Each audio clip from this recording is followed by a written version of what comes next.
So আজকে আবারও একটা অর্গ্যানিকের একটা নতুন ভিডিও নিয়ে আনা হয়েছে এখানে। আর এই ভিডিওতে আমরা জাস্ট একটা দুটো বা তার ভেরিয়েশান, মানে এই যে যেরকম তোমরা দেখতে পাচ্ছ রিয়েজেন্ট যেটা আমি এনেছি এখানে HX, এর বিভিন্ন রকমের ভেরিয়েশানের ব্যাপারে কথাবার্তা বলবো। যদি আমাদের পরীক্ষায়, যে কোনো রকমের পরীক্ষায় এরকম রিয়েজেন্ট দিয়ে দেয়, তাহলে সেটাকে চিনবোটা কী করে? কারণ রিয়েজেন্ট না চিনতে পারলে আমরা কোনো ধরনের মেকানিজম পড়েও আমরা তার কিছু করতে পারবো না। কারণ রিয়েজেন্টটাকে চেনা সবথেকে জরুরি। আগে রিয়েজেন্ট চিনবো, তারপরে আমরা আমরা মানে আমাদের যে জানা যে মেকানিজম, সেই মেকানিজম অনুযায়ী আমরা কাজ করতে পারবো। বাট রিয়েজেন্টই যদি না চিনলাম, তাহলে কী করে কী স্টার্ট হবে যে কাজটা করা? সো এখানে আমাদের কাছে রয়েছে এইচ আর এক্স। HX রয়েছে, এক্স বলতে হ্যালোজেন, ঠিক আছে? হ্যালোজেনের মধ্যে ফ্লোরিন, ক্লোরিন, ব্রোমিন, আয়োডিন এগুলো সবই পড়ছে। এবার তোমরা সকলেই জানো যে হাইড্রোজেন আর এই যে এক্সের মধ্যে যে বন্ড হয়, এইখানে এক্সের যে কোনো এক্স হোক না কেন, তার ইলেকট্রোনেগেটিভিটি বেশি হয়। মোটামুটি পাউলিং স্কেলে দেখতে গেলে ফ্লুরিনের ইলেকট্রোনেগেটিভিটি 4, আর বাকিগুলোর 3 পয়েন্ট সামথিং বেশি হবে তার, ঠিক আছে? আর হাইড্রোজেনের মোটামুটি 2.23 সামথিং এরকম হয় পাউলিং স্কেলে। তো সেই অনুযায়ী দেখতে গেলে হাইড্রোজেনের মাথায় একটা ডেল্টা প্লাস চার্জ আসবে, ডেল্টা প্লাস। আর এক্সের মাথায় একটা ডেল্টা মাইনাস চার্জ আসবে। কেন? কারণ যেহেতু এক্সের ইলেকট্রোনেগেটিভিটি বেশি, ইলেকট্রোনেগেটিভিটি মানে বন্ডিং ইলেকট্রনগুলোকে নিজের দিকে টানার যে প্রবণতা, সেটাই হচ্ছে ইলেকট্রোনেগেটিভিটি। তো সেইটা এক্সের বেশি রয়েছে, তাই জন্যে কি ইলেকট্রনগুলো হালকা শিফট করে থাকবে এক্সের দিকে। তো সেই জন্যে হাইড্রোজেনের মাথায় হালকা del plus slightly positive charge চলে আসবে, আর এক্সের মাথায় ডেল মাইনাস চার্জ চলে আসবে আমাদের। আচ্ছা, এইবার তোমরা যদি দেখো যে এইখানে এই রিয়েজেন্ট দিয়ে হবেটা কি। এবার আমি যদি বাইরে থেকে এক্সটার্নাল কোনো এমন একটা সিস্টেম আনি, যে সিস্টেমে অ্যাভেলেবেল ইলেকট্রন রয়েছে, ওরকম মানে আমি একটা এক্সাম্পল দিচ্ছি। তাহলে আরও ক্লিয়ার হবে। ধরো আমি এখানে একটা আনলাম, পাই ইলেকট্রন ক্লাউড আনলাম। এবার এই পাই ইলেকট্রন ক্লাউড, আর যদি আমি এখানে HX আনি, এখানে যদি আমি HX আনি, এই যে HX, দিস ইজ এইচের মাথায় ডেল প্লাস অ্যান্ড এক্সের মাথায় ডেল মাইনাস। আর এই যে আমি এই সিস্টেমটাকে এনেছি, এখানে এই সিস্টেমটা কি একটা, এই সিস্টেমটা হচ্ছে ইলেকট্রন রিচ সিস্টেম। কেন? কারণ এখানে pi electron cloud already available রয়েছে।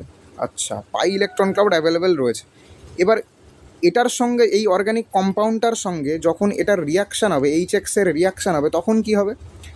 মেকানিজমটা ভালো করে বুঝবে, মেকানিজমটা কী হচ্ছে এখানে। আচ্ছা, মেকানিজমটা কী হবে তাহলে? এখানে আমাদের কাছে যে অর্গ্যানিক কম্পাউন্ডটা রয়েছে, তার পাই ইলেকট্রন ক্লাউড ধাক্কা দেবে হাইড্রোজেনে। কেন হাইড্রোজেনকেই ধাক্কা দেবে? কারণ পাই ইলেকট্রন ক্লাউডের ইটসেলফ চার্জ যদি বলতে যাই, ওটা নেগেটিভ চার্জ হয়, ইলেকট্রনের চার্জ নেগেটিভ হয়। আর হাইড্রোজেনের চার্জ কী দেখাচ্ছে এখানে? Positive, del plus, slightly positive charge. আর এক্সের চার্জ কি? Del minus. ইলেকট্রন কোন দিকে যেতে চাইবে? যেদিকে ভ্যাকেন্সি রয়েছে। কেন? কারণ ওই দিকে গেলে ইলেকট্রনের মধ্যে ধাক্কাধাক্কি, রিপালশান যেটা কম হবে। যেদিকে রিপালশান কম হবে, ইলেকট্রন সেই দিকে যেতে চাইবে, ঠিক আছে? সব কিছু স্টেবিলিটির জন্য, ঠিক আছে? সব কিছু, হাইড্রোজেন যেহেতু ডেল প্লাস রয়েছে, ওখানে জায়গা বেশি খালি রয়েছে, ওইখানে ইলেকট্রনকে ধাক্কা মারবে। যদি ধাক্কা মারলো ওখানে, তারপরে কি হবে? তারপরে এই বন্ডটা আমাদের কাছে, এই বন্ডটা খুলে চলে যাবে। এই বন্ডিং যে ইলেকট্রনগুলো রয়েছে, এই বন্ডিং ইলেকট্রনগুলো এক্স নিজের কাছে নিয়ে চলে যাবে। আচ্ছা, তখন কি হবে? তখন আমাদের কাছে এইখানে, আমি আলাদা কালি চেঞ্জ করছি এইখানে আমাদের কাছে এই রকম একটা ইন্টারমিডিয়েট জেনারেট করে যাবে এখানে। এবার এখানে প্লাস আসতে পারে, অথবা এইখানে প্লাস আসতে পারে। এবার কোন প্লাসটা বেশি স্টেবল, সেটা দেখেই নিশ্চয়ই বোঝা যাচ্ছে যে এই প্লাসের রেসপেক্টে এইখানে আমাদের আলফা হাইড্রোজেন কটা? এইখানে আমাদের আলফা হাইড্রোজেন হচ্ছে 3, আর 3 6টা, অর্থাৎ 6টা আলফা হাইড্রোজেন রয়েছে এখানে। আর এইখানে এই প্লাসের রেসপেক্টে আলফা হাইড্রোজেন কটা? আলফা হাইড্রোজেন হচ্ছে আমাদের দুটো আলফা হাইড্রোজেন রয়েছে। আচ্ছা, তো যার আলফা হাইড্রোজেন বেশি, তার হাইপার কনজুগেশনের মাত্রাও বেশি এবং তার স্টেবিলিটিও বেশি, এটা সবাই জেনে থাকবে নিশ্চয়ই। তো সেই অনুযায়ী আমরা যদি বলি, তো আমাদের কাছে এই প্লাসটা বেশি স্টেবল। কোন প্লাসটা? না এই প্লাসটা বেশি স্টেবল, ঠিক আছে, এই প্লাসটা বেশি স্টেবল। তো এইবার হবে যেটা, এই পাই ইলেকট্রন ক্লাউড যখন হাইড্রোজেনে গিয়ে ধাক্কা মারলো তখন এক্সের যে বন্ড ওটা খুলে চলে গেল, তখন এক্স কী হিসাবে বেরোবে, এক্স এক্স মাইনাস হিসাবে বেরোবে, কারণ এক্স নিজের বন্ডিং ইলেকট্রনগুলোকে নিজের দিকে টেনে নিয়ে বেরিয়েছে, এক্স মাইনাস হ্যালাইড আয়ন হিসাবে বেরিয়ে গেছে।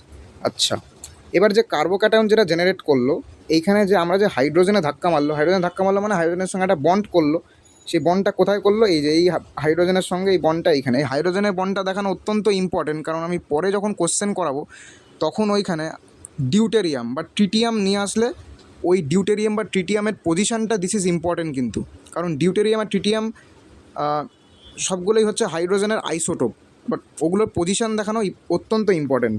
আচ্ছা, এবার এই কার্বোক্যাটায়নটা জেনারেট করলো, এবার এক্স মাইনাস কী হবে, এক্স মাইনাস, এবার এই কার্বোক্যাটায়ন যেটা এইখানকার যে কার্বন রয়েছে, এই কার্বনটা যেটা রয়েছে, এই কার্বনের হাইব্রিডাইজেশন কত, এই কার্বনের হাইব্রিডাইজেশন হচ্ছে sp2, sp2 হচ্ছে হাইব্রিডাইজেশন। sp2 যদি হাইব্রিডাইজেশন হয় তাহলে এটা প্ল্যানার মলিকিউল, একটা ট্রাইগোনাল প্ল্যানার মলিকিউল। আচ্ছা, তো ট্রাইগোনাল প্ল্যানার মলিকিউল যদি হয় তাহলে এক্স মাইনাস প্লেনের ওপর থেকেও অ্যাটাক করতে পারে, অর্থাৎ আমি যেটা বলতে চাইছি এক্স মাইনাস এই ওপর দিয়েও অ্যাটাক করতে পারে, ঠিক আছে, এক্স মাইনাস এই ওপর দিয়েও অ্যাটাক করতে পারে। আবার আমি একটু মুছে দিলাম যাতে দেখাতে সুবিধা হয়।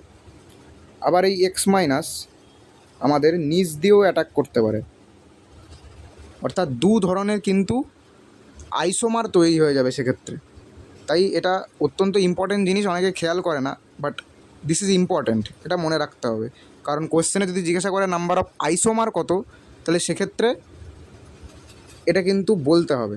যদি এক্স, আমি জাস্ট কথার কথা বলছি, যদি এক্স মাইনাস ওপর দিয়ে অ্যাটাক করে তাহলে এক্স যেটা থাকবে এইখানে আমাদের কাছে, আমি প্রোডাক্টটা এঁকে দিচ্ছি এখানে আমাদের কাছে, তখন তাহলে যেটা দাঁড়ালো, যদি এক্স মাইনাস ওপর দিয়ে অ্যাটাক করে তাহলে এইখানে আমি জাস্ট বললাম যে আউট অফ দ্য প্লেন বা অ্যাবাভ দি প্লেন যদি হয় তাহলে এইখানে সলিডে থাকবে, ঠিক আছে, আর সলিডে এক্স চলে আসবে। যদি নিচ দিয়ে অ্যাটাক করে তাহলে আমাদের কাছে যেটা হয় ড্যাশড ওয়েজে চলে আসবে এখানে। তো দু ধরনের আইসোমার তৈরি হয়ে গেল, স্টিরিও আইসোমার দু ধরনের তৈরি হয়ে গেল, আর এখান থেকে প্রচুর কোশ্চেন হয়। আচ্ছা, তাহলে যেটা হলো, এই ধরনের মেকানিজমে সবথেকে আগে যেটা খেয়াল রাখতে হবে যে আমি আগেই বললাম যে এইচ আর এক্স দুটোর মধ্যে কিন্তু পোলারিটি রয়েছে, এইচ আর এক্স দুটোর মধ্যে কিন্তু পোলারিটি রয়েছে।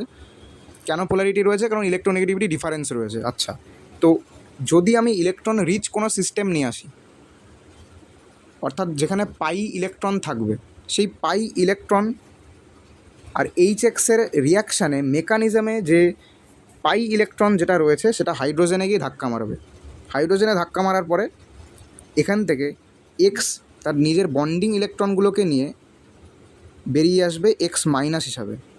এক্স মাইনাস হিসাবে বেরোনোর পর কী হবে, একটা কার্বোক্যাটায়ন ইন্টারমিডিয়েট জেনারেট হবে। এবার এখানে তোমরা দেখতে পাচ্ছ যে কার্বোক্যাটায়ন যেটা জেনারেট হয়েছে এখানে, এই যে এই কার্বোক্যাটায়ন যেটা জেনারেট হয়েছে,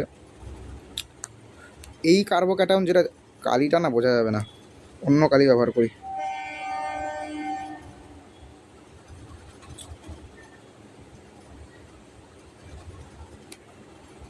এই যে এই কার্বোক্যাটায়ন, আমি একটু জুম করে দিই, এই কার্বোক্যাটায়ন যেটা জেনারেট হয়েছে, এই কার্বোক্যাটায়নে কিন্তু শিফটিংয়েরও ব্যাপার থাকে, রিঅ্যারেঞ্জমেন্ট হওয়ারও ব্যাপার থাকে, আমি কোশ্চেনে আসবো তখন বলছি। এইখানে রিঅ্যারেঞ্জমেন্ট যদি পসিবল হয় তাহলে অবশ্যই আমরা রিঅ্যারেঞ্জমেন্ট করবো। রিঅ্যারেঞ্জমেন্ট অনেক ধরনের হতে পারে, হাইড্রাইড শিফট, মিথাইল শিফট, অথবা যে কোনো ধরনের শিফট বা রিং এক্সপ্যানশন যেগুলো হয় সবগুলোই হতে পারে, বাট এখানে এটা বেশি স্টেবল, কারণ অলরেডি 6টা আলফা হাইড্রোজেন রয়েছে ওর কাছে, এই পজিশানে ওর কাছে 6টা আলফা হাইড্রোজেন রয়েছে, তো আর ও শিফট হবে না। আচ্ছা, তাহলে এইবার এক্স মাইনাস যেটা বললাম আমি, ওপর দিয়েও অ্যাটাক করতে পারো যেহেতু এটা sp2 হাইব্রিডাইজেশন, আর নিচ দিয়েও অ্যাটাক করতে পারে। তো দু ধরনের আমাদের তৈরি হয়ে যাবে, মিক্সচার দু ধরনের তৈরি হয়ে যাবে। আচ্ছা, এবার আমি ডাইরেক্ট কোশ্চেনে আসবো, ঠিক আছে, ডাইরেক্ট কোশ্চেনে আসছি আমি এবার। সো আমি আবার কোশ্চেনে চলে এসেছি এখানে। এইখানে দেখতে পাচ্ছ যে একটা অর্গানিক কম্পাউন্ড দিয়ে দিয়েছে এখানে আমাদের কাছে, এরকম একটা অর্গানিক কম্পাউন্ড দিয়েছে, এই যে এটা অর্গানিক কম্পাউন্ড দিয়েছে, আর এই অর্গানিক কম্পাউন্ডটার সঙ্গে রিয়াকশান করাতে বলেছে HBr। HBrকে দেখে কি করে চিনবে? তাহলে HBr আমি আগেই বললাম ইলেকট্রোনেগেটিভিটি ডিফারেন্স রয়েছে, সো সেখানে H+Br-, পাই ইলেকট্রন ক্লাউড H+এ ধাক্কা মারবে, ব্রোমিনের সঙ্গে তার বন্ড খুলে Br- হিসাবে বেরিয়ে যাবে, দিস ইজ Br- হিসাবে বেরিয়ে যাবে। আচ্ছা, Br- হিসাবে বেরিয়ে যাবে। এইবার তাহলে আমাদের যে কার্বোক্যাটায়ন জেনারেট হলো সেটা আমি একবার লিখে নিই। কার্বোক্যাটায়নটা কী জেনারেট হলো? তাহলে কার্বোক্যাটায়নটা এইটা জেনারেট হয়েছে, একবার দেখে নাও। কার্বোক্যাটায়নটা CH3 প্লাস কোথায় দেবো? প্লাস আমি এখানেই দেবো। কেন? প্রশ্ন, এখানে দিলে কি লাভ হতো, মানে টার্মিনালে দিলে কি হতো আর এখানে দিলে কি হচ্ছে? যখনই একটা 3 মেম্বার রিংয়ের সাইডে একটা কার্বোক্যাটায়ন থাকবে তখন সেক্ষেত্রে একটা নতুন জিনিস আছে, সেটা হচ্ছে ডান্সিং রেজোনেন্স। এবার এটার ক্ষেত্রে ডান্সিং রেজোনেন্স হচ্ছে, নাম শুনে থাকবে, 11-এ পড়ে থাকবে সবাই, যে এই ধরনের যে জিনিসটা এইখানে ডান্সিং রেজোনেন্সের মাধ্যমে কার্বোক্যাটায়ন স্টেবিলিটি পাচ্ছে। তো সেই জন্যে আমি ডান্সিং রেজোনেন্স বিষয়ে ডিটেলস যাচ্ছি না, লেন্দি হয়ে যাবে ভিডিও। ডান্সিং রেজোনেন্সের জন্য এই মলিকিউলটা স্টেবল, বা এই কার্বোক্যাটায়নটা এই অবস্থায় স্টেবল, ঠিক আছে? ডান্সিং রেজোনেন্সের জন্য এই কার্বোক্যাটায়নটা এই অবস্থায় খুবই স্টেবল। আর এখানে কোনো আপাতত রিং এক্সপ্যানশান হবে না, কারণ রিং এক্সপ্যানশানের থেকেও ডান্সিং রেজোনেন্স বেশি স্টেবল হয়, তাই জন্যে এখানে রিং এক্সপ্যানশান হবে না। আচ্ছা, তো এরপরে যেটা ফাইনাল স্টেপে যেটা তৈরি হবে, বিআর আসবে, অ্যাটাক করবে CH3, এবার এইখানে বিআর, অর্থাৎ আমাদের যে প্রোডাক্ট যেটা তৈরি হলো সেটা হচ্ছে এইটা। তো আমরা নেক্সট কোশ্চেনে যাই এবার। নেক্সট কোশ্চেন হচ্ছে আবারও একটা অর্গানিক কম্পাউন্ড দিয়েছে HBr, আর 1 ইকুইভ্যালেন্ট বলে দিয়েছে। 1 ইকুইভ্যালেন্ট মানে আমি 1 মোল ব্যবহার করেছি HBr, বলা যেতে পারে মানে একটা ব্যবহার করেছি, ঠিক আছে? আচ্ছা, এবার যেটা তোমাদের এইখানে যেটা বিষয়, দুটো পাই বন্ড রয়েছে বা দুটো পাই ইলেকট্রন দেখা যাচ্ছে এখানে, তো কোনটা অ্যাটাক করবে? প্রশ্ন, যেটা অ্যাটাক করবে সেটা হচ্ছে আমাদের এইটা অ্যাটাক করবে। কেন? কারণ এইটা অ্যাটাক করলে যে কার্বোক্যাটায়নটা জেনারেট হবে ওটা দেখবে তোমরা 3 ডিগ্রি হচ্ছে, ওটা বেশি স্টেবল। 3 ডিগ্রি হচ্ছে মানে তোমরা ওখানে আলফা হাইড্রোজেন হবে যেটা 3 3 6 আর 2 8, 8টা আলফা হাইড্রোজেন পাবো কিন্তু ওখানে। আর তুলনায় এই পাই বন্ড যদি অ্যাটাক করে হাইড্রোজেনে, তো সেটার ক্ষেত্রে কিন্তু 2 ডিগ্রি তৈরি হচ্ছে, মানে বেশি স্টেবল নয় সেটা। তো আমরা স্টেবিলিটির জন্য যেটা করব, স্ক্রিনটা ছোটো করে নিই আর ইয়েলো কালার নিয়ে নিই। এখানে যে কম্পাউন্ডটা আমি একবার এঁকে নিই, কম্পাউন্ড যেটা, আচ্ছা এইটা হচ্ছে কম্পাউন্ড আমাদের। কেমিক্যাল বন্ডিংয়ের না একটা কনসেপ্ট হয়, ছোট্ট একটা কনসেপ্ট, সেই কনসেপ্ট এখন আপাতত বলছি না। যখনই কোনো বন্ড ভাঙতে হয় না, আমরা অ্যান্টি বন্ডিংয়ে ইলেকট্রন ঢোকাই। অনেকে নামটা শুনে থাকবে যে কার্বনের পাই স্টারে ইলেকট্রন ঢোকালে, মানে তোমরা হয়তো এই জিনিসটা দেখে থাকবে, আমি এখানে সাইডে আঁকছি যে কার্বন, এটা হচ্ছে কার্বনিল গ্রুপ। এবার কার্বনের এইখানে পাই স্টার আছে, তো পাই স্টারে যদি আমি ইলেকট্রন ঢোকাই তো অক্সিজেনের এই বন্ডটা খুলে যায়। কার্বনের পাই স্টারে যদি আমি ইলেকট্রন ঢোকাই মানে অ্যান্টি বন্ডিং ইলেকট্রন বেড়ে যাবে। আর বন্ড অর্ডার মানে কি তোমরা বলেছো? বন্ড অর্ডার মানে bonding electron minus anti bonding electron by 2। Bond order মানে কটা বন্ড রয়েছে আর কি, ডাবল বন্ড। তো ডাবল বন্ডকে ভাঙতে হলে অ্যান্টি বন্ডিংয়ে ইলেকট্রন ঢোকাও। অ্যান্টি বন্ডিংয়ে অর্থাৎ এখানে পাই স্টারে ইলেকট্রন ঢোকালে কার্বনের সঙ্গে অক্সিজেনের যে বন্ড ওটা ভেঙে যাবে। অন্যদিকে উল্টোটাও হতে পারে, বন্ড বাড়াতে চাইলে আমি বন্ডিং ইলেকট্রন বাড়াবো, ঠিক আছে? তো সেই অনুযায়ী কনসেপ্ট হয় আর কি। যদি সাপোর্ট আসে ভিডিওতে তাহলে আমি অবশ্যই সেটা বানানোর চেষ্টা করব।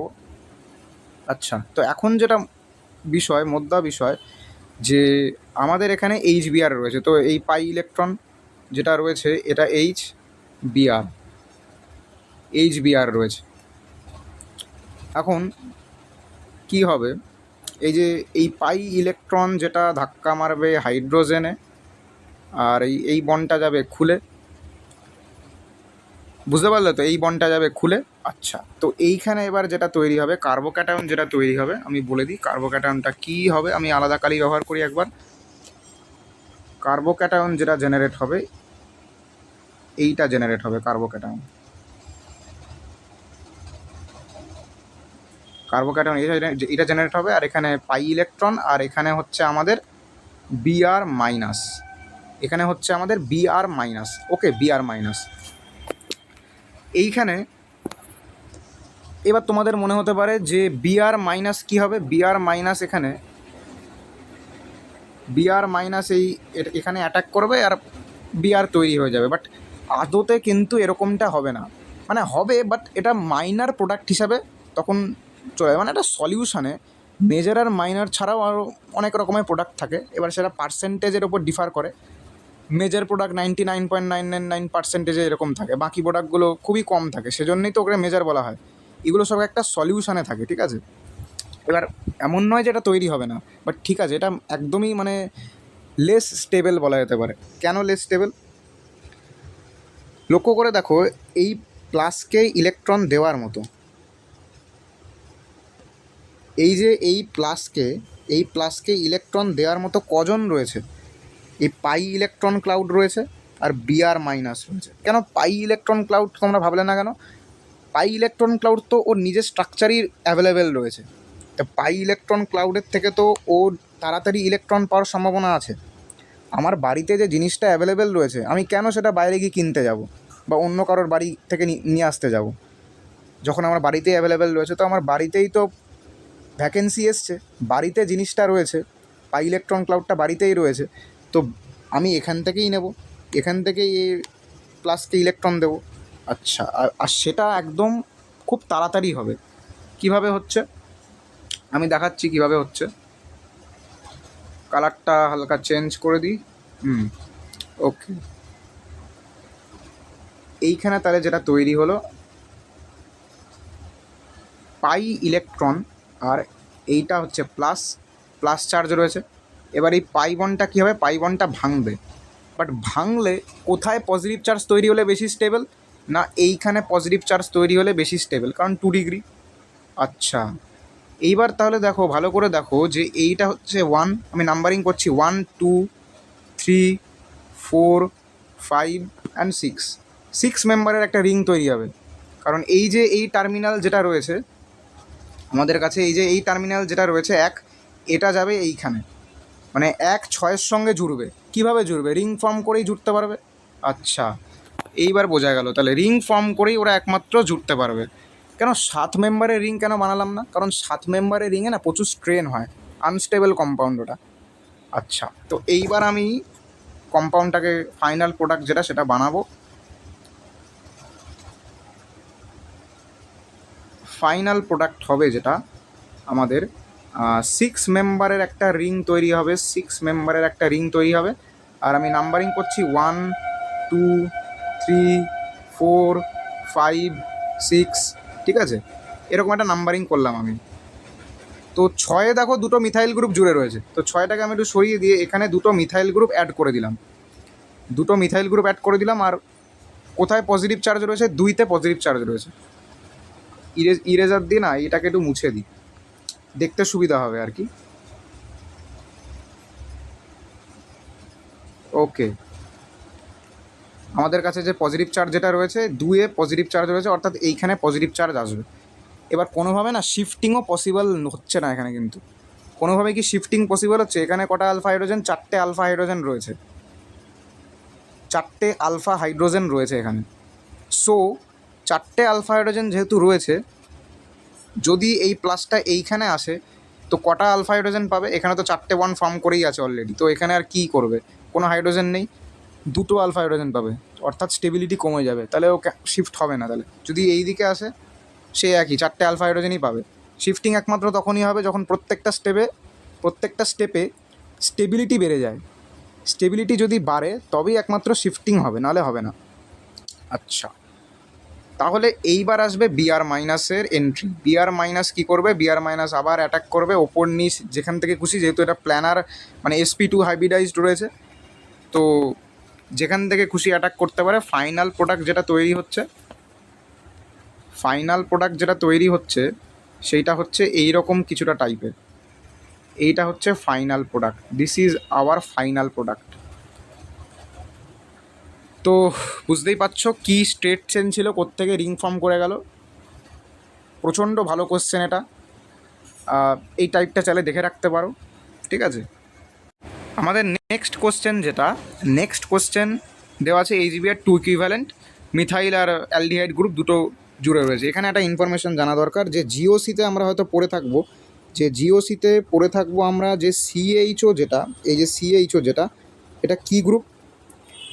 সিএইচও হচ্ছে এক ধরনের ইলেকট্রন, কালিটা বেশি হয়ে গেছে এখানে, সাইজটা কমিয়ে দিই।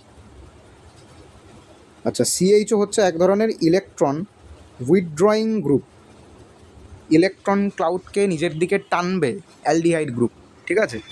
আচ্ছা, আর মিথাইল কি? মিথাইলের ইন্ডাকটিভ এফেক্ট রয়েছে, তোমরা সকলেই জানবে ইন্ডাকটিভ এফেক্ট রয়েছে মিথাইলের, প্লাস আই এফেক্ট রয়েছে।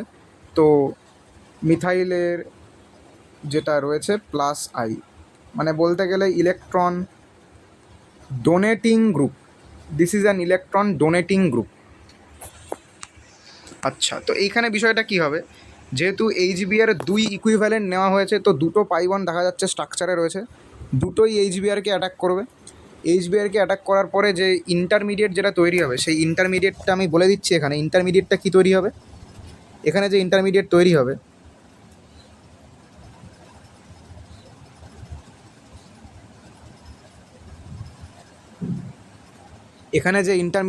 হবে, এই এক সাইডে মিথাইল আর এইখানে প্লাস চার্জ থাকবে, আর এইখানে অ্যালডিহাইড গ্রুপ।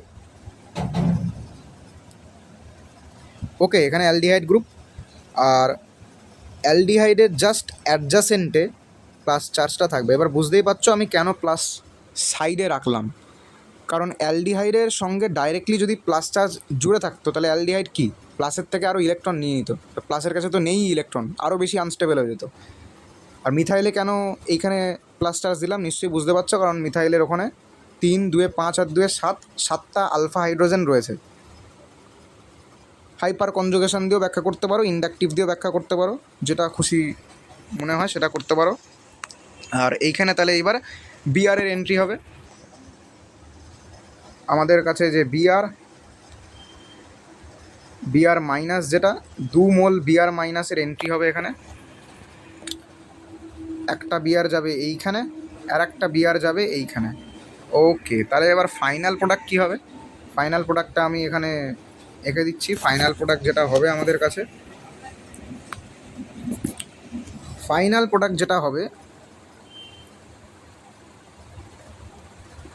সিএইচও গ্রুপ এখানে, আর এইখানে আমাদের কাছে বিআর, আর এইখানে আমাদের কাছে মিথাইল, আর মিথাইলের সঙ্গে বিআর জুড়ে গেল।